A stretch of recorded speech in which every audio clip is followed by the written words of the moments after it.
From KPRC, you're watching Local 2 News at 11.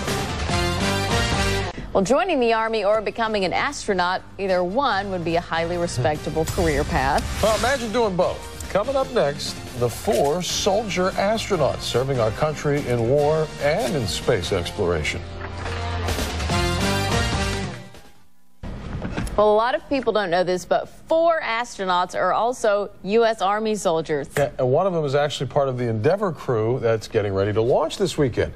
Jay Gray reports on this elite group that's doing double duty as heroes and space explorers.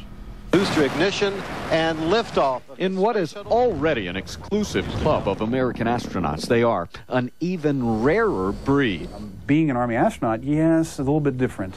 Currently, there are only 4 soldiers in the Army NASA detachment, trading the boots and guns of the Green Army for the back rooms at Johnson Space Center, learning to operate a robotic arm.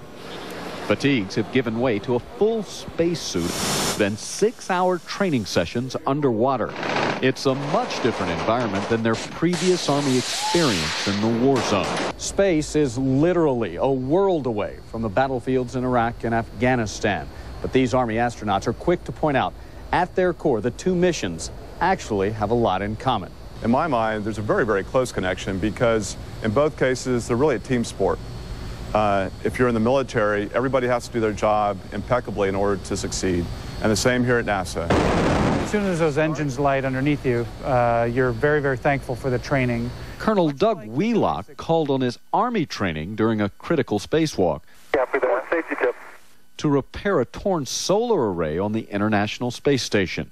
It would have been impossible for me had I not had my Army experience. An experience these soldiers are stretching to its limits at NASA. One of the prime missions of the soldiers on the ground is to seize and hold the high ground.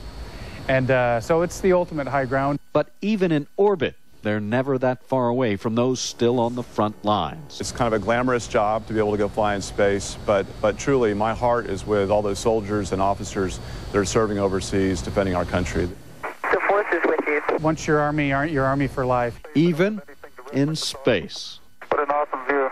Jay Gray, NBC News, Johnson Space Center. And one of the 4 Army astronauts, like I said, will be on this next shuttle mission. It's Colonel Tim Copra. He will be on board Endeavour when it launches on Saturday.